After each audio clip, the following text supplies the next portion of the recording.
Bonjour les amis, ici Stan Carré, sophrologue et coach en développement personnel. J'espère que vous allez bien.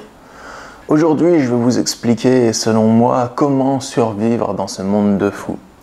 Je vous explique. Je me suis longtemps demandé si c'est moi qui avais un problème de ne pas réussir à m'adapter à la société, ou bien si c'est moi qui avais un problème de ne pas adhérer au mode de pensée de la plupart des gens que je côtoyais. Je vois les autres personnes qui pensent de manière nocive pour moi ou de manière nocive pour eux-mêmes. Et depuis que je suis enfant, j'ai essayé pendant de nombreuses années de m'adapter au mode de pensée des autres, de penser comme les autres personnes. J'ai essayé d'accepter la manipulation, d'accepter d'être dans un environnement où tout le monde porte un masque, où tout le monde ne montre pas son vrai visage. J'ai vu des gens rentrer dans des colères noires pour pas grand-chose, des gens rentrer dans le rôle de victime alors qu'ils pouvaient tout à fait sortir par eux-mêmes de leur situation, mais ils se convainquaient qu'eux-mêmes, et à force de voir ces choses-là, petit à petit, je suis rentré dans ce mode de pensée moi-même. Et moi aussi, j'ai commencé à penser comme une victime ou comme un sauveur, et à avoir des pensées compulsives, à avoir des obsessions pour des choses qui en fait ne servent totalement à rien. La peur du regard des autres, par exemple, c'est complètement inutile. Qu'est-ce qui peut m'arriver de mal si les autres personnes me jugent ? Elles peuvent me critiquer, et alors, elles ont qu'à le faire. C'est pas parce qu'elles me critiquent que ça veut dire que je vais pas réussir. J'ai essayé de jouer le sauveur, et essayer de sauver des gens qui avaient l'air de ne pas pouvoir se sauver par eux-mêmes alors qu'ils le pouvaient. J'ai vu que, en fait, le problème que j'avais en moi, parce que j'ai longtemps cherché ce que c'était mon problème, j'ai longtemps cherché en moi la clé pour me dire mais comment adhérer à ce système? Qu'est-ce que je peux changer en moi? Est-ce que je peux avoir une espèce de prise de conscience, de compréhension miracle qui va faire qu'ensuite tout est bon pour moi, qu'ensuite j'adhère pleinement à ce système? Eh bien, à force de chercher, j'ai rien trouvé. J'ai réussi à lâcher prise sur certaines choses, à lâcher prise face à l'injustice. Maintenant, je m'en fous. Les gens, ils ont qu'à faire des trucs injustes. Tant pis, c'est pas grave qu'ils le fassent. Je ne vais pas me prendre la tête pour ce que je ne peux pas changer. J'ai réussi à lâcher beaucoup de mes peurs qui en fait ne m'appartenaient pas au départ. C'était les peurs des gens qui m'ont éduqué, ou c'était les peurs des gens que j'ai croisés dans ma vie. Et en fait, je les gardais en moi. Et je me mettais à avoir peur des mêmes choses qu'eux, alors qu'en fait, c'est pas grave du tout. C'est pas des choses qui font réellement peur, c'est pas des vrais dangers. Du coup, j'en ai déduit que le fait de ne pas arriver à s'adapter à la façon de penser de la société, ni de tolérer le mode de fonctionnement de la société, c'est pas une preuve de folie. Au contraire, cette société, elle est malade. Il y a juste à regarder ce qui se passe dans le monde actuellement, la déforestation, par exemple, rien que ça, le réchauffement climatique, ou les problèmes liés au climat de la planète qui changent, et que personne ne veut regarder, du moins les dirigeants, les gens qui sont le plus importants, qui ont le plus d'influence, on dirait qu'ils font genre que ce problème il n'existe pas, alors qu'en fait tout va s'effondrer. Donc ça sert à rien de faire comme si ça n'existait pas alors que ça va arriver un jour ou l'autre. Rien que ça s'appelle du déni. C'est une espèce de réaction mentale qui est pathologique.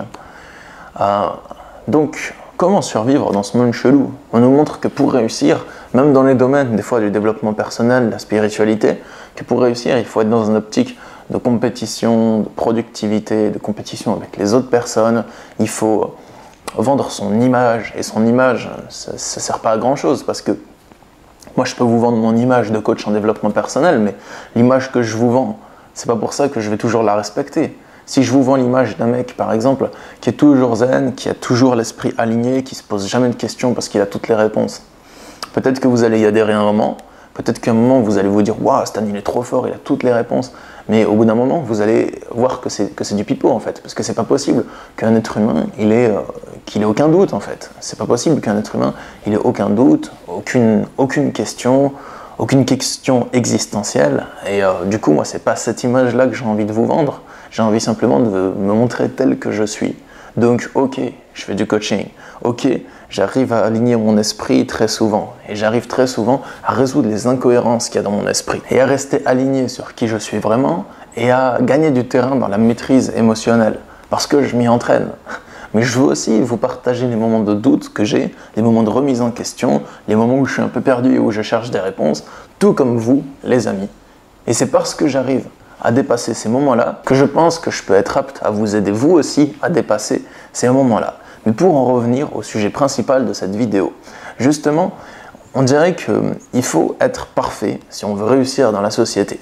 Et que pour régler les problèmes du quotidien, il faut qu'on change notre manière de penser pour s'adapter à la manière de penser des autres et la tolérer, alors que les autres ils sont tout le temps en train de se focaliser sur des petits problèmes qui sont illusoires et qui vous empêchent de réussir, de grandir et d'évoluer. C'est pour ça qu'il y a tout le monde qui a des émotions de souffrance au moins une fois par jour.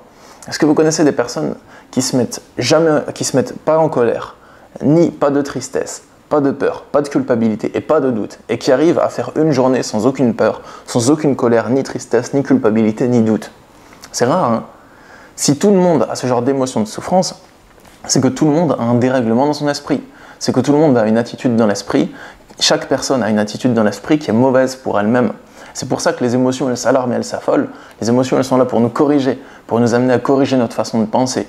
Et à force de nous envoyer des électrochocs de souffrance émotionnelle, à chaque fois qu'on a une façon de penser qui est destructrice pour nous, eh bien on va finir petit à petit, je l'espère, par aligner notre façon de penser sur le fonctionnement de l'univers, sur l'évolution, sur l'expansion, sur le bien-être de soi et le bien-être de tous. Et quand notre esprit il reste aligné là-dessus, en fait, tout va bien. On n'a aucun avertissement émotionnel qui pourrait nous amener à souffrir et à modifier notre esprit. Parce que quand on souffre, on a l'habitude de chercher en nous la réponse à cette souffrance et de voir comment est-ce qu'on peut modifier notre esprit pour ne plus souffrir. Toutes ces émotions de souffrance, elles nous viennent d'une façon de penser qui est donc autodestructrice. Et cette façon de penser, c'est ce qu'on va transmettre à nos enfants. On va leur apprendre à penser de cette manière, on va peut-être leur donner de l'amour conditionnel et leur faire comprendre qu'il faut qu'ils adoptent un comportement précis pour avoir de l'amour de notre part. Sinon on a peur d'eux, sinon on est en colère contre eux et ça ils n'ont pas envie. Du coup ils vont adopter eux-mêmes un mode de pensée qui est autodestructeur et se pousser à changer dans le but d'avoir de l'amour. Et ça va leur rester plus tard et s'ils ne le guérissent pas, ils vont aussi le transmettre à leurs enfants et ainsi de suite. Heureusement de nos jours, c'est en train de plus en plus de se nettoyer. Le bien-être, la spiritualité, le développement personnel, c'est devenu une mode, c'est devenu dans les trending, quoi. Donc ça, je trouve que c'est assez cool parce que bien que ce soit une mode et qu'il y ait le côté commercial, ça aide aussi énormément de gens à se défaire de tout ça. Pour survivre dans ce monde de fous, je pense que vous avez deux choix principaux. Le premier, c'est... surtout si vous avez besoin de gagner de l'argent. Si vous n'avez pas un héritage qui vous permette de vivre toute votre vie sans lever le petit doigt, si vous avez besoin de gagner de l'argent, je pense qu'il y a deux choses à faire pour survivre dans ce monde de fous. La première, ça va être adhérer à ce monde de fous et rentrer dans la compétition, dans celui qui a la meilleure image. Il faudrait que vous soyez utile à ce monde de fous. Il faut rentrer dedans, quoi. Et jouer un rôle dans la société. Le rôle qu'on veut que vous jouiez. À ce moment, vous n'êtes plus vous-même. Vous vous effacez. Et les gens vous donnent un salaire, vous êtes gratifié ou pas. Mais bon, vous avez des moyens de subsistance. La deuxième chose à faire, je pense, c'est de créer autre chose à côté. C'est-à-dire de faire quelque chose qui vous est propre, qui n'existe pas forcément déjà dans la société. Peut-être que oui, peut-être que non, mais quelque chose de vraiment authentique, qui vient de vous. Ça, c'est très difficile, plus qu'il n'en paraît. Beaucoup plus qu'il n'en paraît. Parce que pour créer quelque chose de vraiment original, soit vous l'avez dans le sang et vous savez ce que c'est, soit vous doutez. Vous n'êtes pas sûr de ça, parce que ça ne s'est jamais fait. Vous croyez que ça ne va pas marcher. Vous croyez que c'est bizarre, que personne ne va aimer ce que vous faites. Et vous vous remettez sans cesse en doute en vous disant « mais peut-être que les gens ne vont jamais aimer ce que je fais, peut-être que c'est trop bizarre, peut-être que ça ne va pas marcher ». Donc il y a quand même des difficultés à surmonter si vous choisissez d'emprunter ce chemin. Le chemin de créer quelque chose qui n'existe pas déjà. Comme on le dit beaucoup dans plein d'enseignements spirituels, où il y a plein de personnes qui vous disent ça, si vous voulez détruire la société actuelle, c'est pas en vous attaquant à elle que vous y arriverez, parce que ça serait juste la perpétuer. Cette société, elle s'est bâtie sur la violence, elle s'est bâtie sur les cadavres de ses ennemis. Si vous voulez construire quelque chose à côté, si vous voulez détruire cette société, c'est en construisant autre chose, en montrant aux personnes qu'il y a autre chose qui est possible. C'est pas en faisant une manifestation violente que vous allez que ça va inspirer les gens. Ils vont pas se dire « Waouh, qu'est-ce qu'ils sont violents, j'ai envie d'être comme eux ». Même s'ils se le disent, ça va pas être constructif. C'est en faisant quelque chose de beau à côté, quelque chose qui vous ressemble, en sortant du chemin que les gens ont toujours suivi, que vous allez pouvoir créer quelque chose. Et pour créer un projet vraiment authentique, qui vous est totalement unique, que personne n'a jamais vu ailleurs, Les deux difficultés principales que vous allez rencontrer, selon les cas, mais c'est ce que je peux voir le plus souvent, c'est pas sûr que ça vous concerne vous, hein. La première c'est l'argent, et la deuxième c'est l'incertitude. L'argent c'est une sécurité financière. Vous avez besoin d'argent pour payer vos factures, pour payer votre nourriture. Donc si vous voulez créer un projet totalement authentique, des fois vous n'avez peut-être pas forcément le financement pour ça.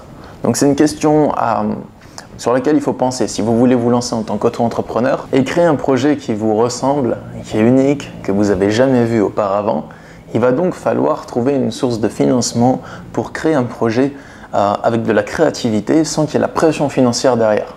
Parce que si vous êtes en stress pour pouvoir gagner de l'argent, vos pensées, elles seront écrasées par le poids de la pression financière et cette pression, elle occupera votre esprit. Et vous penserez à réaliser votre projet rapidement pour gagner de l'argent plutôt que de laisser votre créativité s'exprimer pleinement. Donc vous sécurisez au niveau financier, c'est une première chose qui est très importante. Comment est-ce que vous allez réunir l'argent nécessaire qui va vous permettre de créer ce projet sans avoir de pression derrière? Est-ce que vous allez avoir un autre job en même temps? Est-ce que vous allez avoir un autre revenu qui vous permette de créer votre projet? À vous de voir.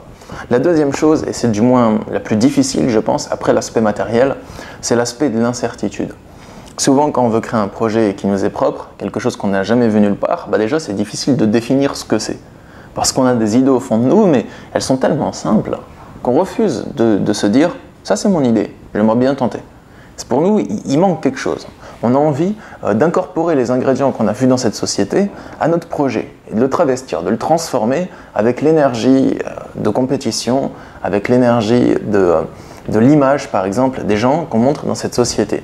Et ça, c'est quelque chose qui va nous faire nous éloigner de nous-mêmes et petit à petit, on va arriver, en tout cas, c'est ce que je peux expérimenter dans moi-même ça, que petit à petit, j'arrive à revenir à moi-même et à la simplicité d'origine de mon projet. Je peux peut-être m'éloigner un peu de qui je suis vraiment parce que je suis influencé par ce que je vois à l'extérieur dans cette société et que j'ai envie de l'incorporer à ma façon de travail, je me laisse influencer par ça. Mais à chaque fois que je le teste, en fait, ça ne donne pas des résultats qui sont positifs pour moi, pas des résultats qui sont épanouissants, qui sont concluants et qui me donnent envie de continuer. Du coup, c'est vraiment en revenant à la simplicité d'origine, de mon élan premier, de ce que je veux faire, que j'arrive à m'épanouir comme ça. Donc, si cette vidéo a pu vous transmettre un message, enfin, si je peux vous donner un dernier conseil de la ligne directrice de ce que j'ai donné dans cette vidéo, c'est que si vous n'aimez pas ce que vous voyez autour de vous, ça ne sert à rien forcément d'essayer de vous changer pour vous dire qu'est-ce qui ne va pas en moi pour adhérer à ce que je vois autour de moi. Et si vous n'êtes pas bien dans un environnement, c'est pas nécessaire de chercher en vous qu'est-ce qui cloche, quel est le problème qui fait que dans cet environnement je me sens vraiment mal. Vous pouvez sortir de cet environnement, vous pouvez créer quelque chose qui ne ressemble pas à ce qui se trouve déjà dans cette société et je pense que vous serez beaucoup plus épanoui si vous laissez votre essence véritable s'exprimer plutôt que si vous essayez simplement de rentrer dans une case aussi belle soit-elle. Si ça ne vous ressemble pas à 100%, vous finirez toujours un moment par, après avoir expérimenté ça, avoir envie d'en sortir et de passer à autre chose.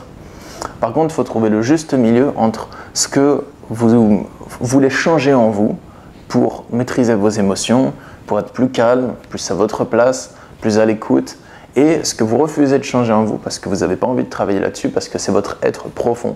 Vous pouvez changer vos structures mentales supérieures, mais les structures profondes, vous pouvez les garder. Si cette vidéo vous a plu, n'hésitez pas à la partager sur les réseaux sociaux ou à vous abonner à ma chaîne YouTube pour ne pas manquer les vidéos suivantes. Sachez que je suis disponible en consultation de coaching et de sophrologie. Il y a le lien pour me contacter dans la description. Je consulte par Skype, par téléphone ou au cabinet. Moi, je vous souhaite une bonne journée et je vous dis à bientôt pour une prochaine vidéo. Au revoir.